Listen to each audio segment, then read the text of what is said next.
بسم اللہ الرحمن الرحیم۔ السلام علیکم۔ آج میں آپ لوگوں کے ساتھ پاکستان میں غذائی اجناس کی بڑھتی ہوئی قیمتوں اور مجموعی طور پہ زرعی صورتحال پر بات چیت کرنا چاہ رہا تھا۔ مجھ سے پہلے کافی سارے لوگوں نے اس بارے میں بات چیت کی ہے، میں نے کہا اپنا نقطہ نظر بھی آپ لوگوں کے سامنے رکھ دوں۔ ہم دیکھتے ہیں کہ کبھی اس ملک کے اندر ٹماٹر جو ہے وہ 600 روپے کلو تک پہنچ جاتا ہے، کبھی ہری مرچیں 320 روپے کلو ہو جاتی ہیں، کبھی آٹا 80 روپے بھی میسر نہیں آتا، اور چینی کی قیمتیں 120 روپے تک پہنچ جاتی ہیں۔ آخر کیا وجہ ہے کہ پاکستان ایک زرعی ملک ہے جہاں 44% ہماری عوام زرعی شعبے کے ساتھ منسلک ہے، اور وہاں غذائی اجناس کی قیمتوں میں اتنا ہوش روپے اضافہ ہوا ہے کہ اسٹیٹ بینک کی اپنی رپورٹ کے مطابق اس سال میں پاکستان میں مہنگائی کا تناسب، پاکستان میں غذائی اجناس میں مہنگائی کا تناسب شہری علاقوں میں 20% اور دیہی علاقوں میں 24% تک رہا ہے۔ تو پاکستان کی زراعت کو آج 3 بڑے مسائل کا سامنا ہے۔ سب سے پہلا مسئلہ، پاکستان کے اندر جو کاشت کے قابل زمین ہے وہ تقریباً 30 ملین ہیکٹیئر ہے، 30 ملین ہیکٹیئر ہے۔ اس 30 ملین ہیکٹیئر میں سے صرف 15 ملین ہیکٹر زمین ہے جو ہر سال کاشت ہوتی ہے، اور 7 ملین ہیکٹر اس 15 ملین ہیکٹر میں سے ایسی جو 2 دفعہ کاشت ہوتی ہے۔ تو کل پاکستان میں جو زرعی زمین کا استعمال کیا جا رہا ہے وہ 22 ملین ہیکٹیئر ہے، اور 15 ملین ہیکٹیئر زمین کاشت ہی نہیں ہو رہی۔ اب اگر آپ سوچیں کہ اس 15 ملین ہیکٹر زمین پہ بھی اگر کاشت ہو جائے اور اس میں سے بھی 7 ملین ہیکٹیئر 2 دفعہ کاشت ہو جائے تو پاکستان میں غذائی اجناس کی قیمتوں کو کتنا گرایا جا سکتا ہے، پروڈکشن کو ڈبل کیا جا سکتا ہے۔ لیکن آج ایسا نہیں ہو رہا، کیونکہ آج یا تو حکومت کے قبضے میں زمینیں ہیں، یا پھر جو بڑے لینڈ ہولڈنگ والے اشخاص ہیں ان کے پاس پاکستان کی زرعی زمینیں ہیں، وہ کچھ حصہ کاشت کرتے ہیں اور کچھ حصہ کاشت نہیں کرتے۔ دوسرا مسئلہ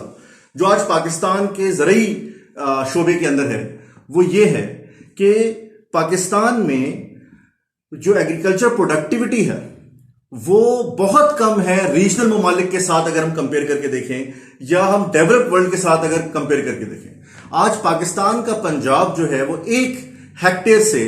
2400 kg گندم پیدا کر رہا ہے، جبکہ انڈین پنجاب جو ہے وہ 1 ہیکٹیئر سے 4200 kg گندم پیدا کر رہا ہے، یعنی تقریباً ڈبل۔ اور اگر آپ ڈیولپڈ نیشنز کی طرف چلے جائیں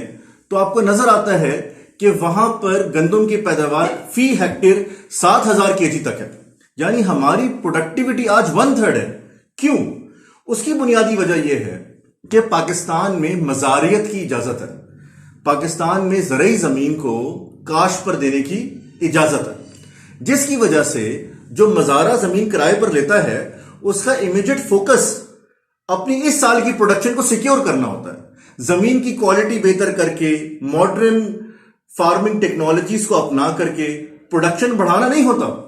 تو پاکستان میں پروڈکٹیوٹی جو ہے وہ نہیں انکریز ہو رہی جس طریقے سے اور ممالک کے اندر پروڈکٹیوٹی انکریز ہو گئی ہے۔ اور مزارے کو اگر رقم کی ضرورت ہو تو زرعی ترقیاتی بینکوں سے یا تو سودی قرضے لیے جائیں یا نجی بینکوں سے قرضے لیے جائیں، تو ہمارا کسان قرضوں میں پیدا ہوتا ہے اور قرضوں میں مر جاتا ہے۔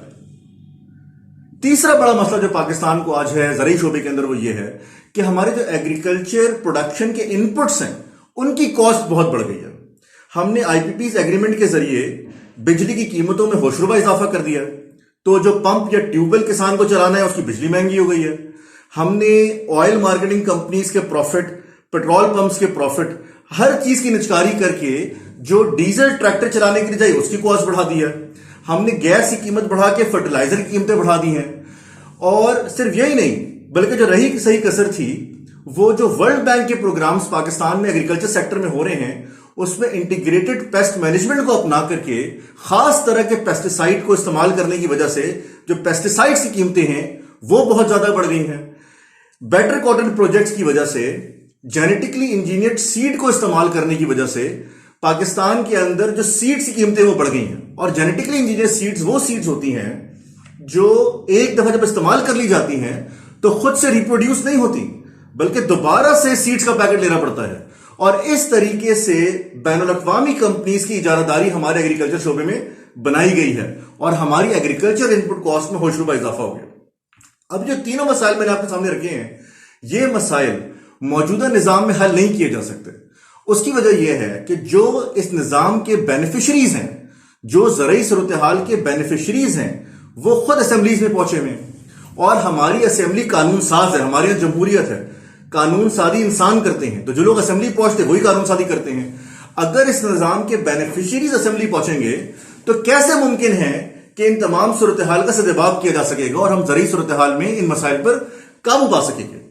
پاکستان میں زرعی صورتحال کو بہتر صرف اور صرف بنایا جا سکتا ہے اسلامی زرعی پالیسی کے نفاذ کے ذریعے، جو صرف خلافت کے قیام کے ذریعے ممکن ہے۔ اسلام میں زرعی پالیسی کا پہلا اصول اگر ہم دیکھ لیں تو پوری ایگریکلچر کے ریوائول کے لیے کافی ہے، اور وہ یہ ہے کہ نبی صلی اللہ علیہ وسلم کی حدیث ہے کہ جس کسی نے مردہ زمین کو زندہ کیا وہ زمین اس کی۔ اس کا مطلب ہے کہ آج جتنی زمینیں حکومتی قبضے کے اندر بنجر پڑی ہوئی ہیں، جو کاشت کرے گا وہ اس کی۔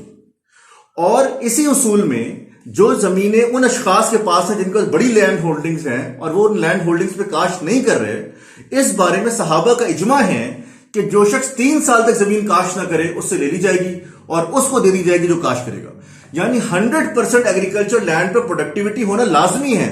اور اگر پروڈکٹیوٹی نہیں ہو رہی، کسان افورڈ نہیں کر سکتا، تو ریاست بیت المال سے سپورٹ کرتی ہے، بیت المال سے معاوضہ دے کر کے پروڈکٹیوٹی کو انشور کرایا جاتا ہے، اور پھر بھی اگر پروڈکٹیوٹی نہ ہو تو زمین لے لی جاتی ہے۔ اب آپ سوچیں کہ پاکستان کے اندر جو آج 30 میں سے صرف 15 ملین ہیکٹر کاشت ہو رہا تھا، اور اس میں سے 2 دفعہ کاشت ہو رہا تھا 7 ملین ہیکٹر، تو ٹوٹل پروڈکشن 22 ملین ہیکٹر کی ہے۔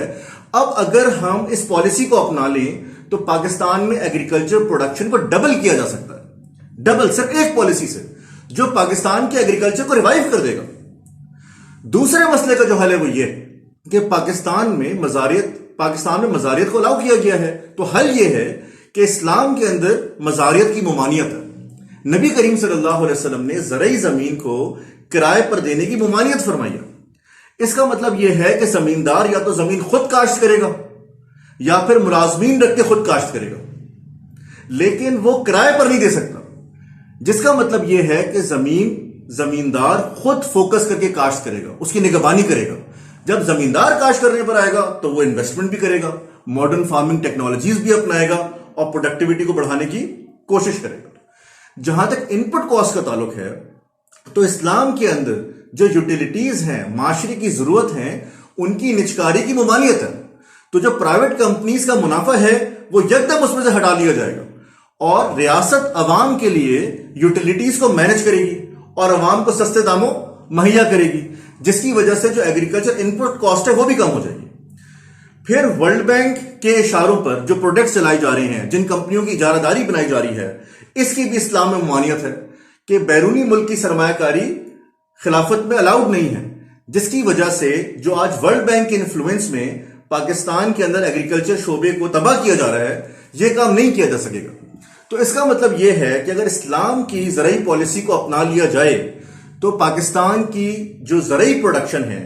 اس کے اندر ریوائول لایا جا سکتا ہے، اس کو بہت بڑھایا جا سکتا ہے۔ اور ہمیں پتہ ہے کہ جب زرعی شعبہ ترقی کرتا ہے تو صرف زرعی شعبہ ترقی نہیں کرتا، بلکہ اس کے ساتھ کیٹل فارمنگ بھی ترقی کرتی ہے، لیدر انڈسٹری بھی ترقی کرتی ہے، فوڈ انڈسٹری بھی ترقی کرتی ہے۔ تو کس طریقے سے پاکستان کی معیشت کو بہتر بنایا جا سکتا ہے، اور آج جو غذائی اجناس کی قیمتوں میں ہوش ربا اضافہ ہو رہا ہے، اس کو کنٹرول کیا جا سکتا ہے۔ لیکن یہ صرف جب ممکن ہے جب کو ہم کمپریہنسو طور پر اسلام کا نظام نافذ کریں، جو کہ صرف اور صرف خلافت کے قیام کے ذریعے ممکن ہے۔ جزاک اللہ خیر۔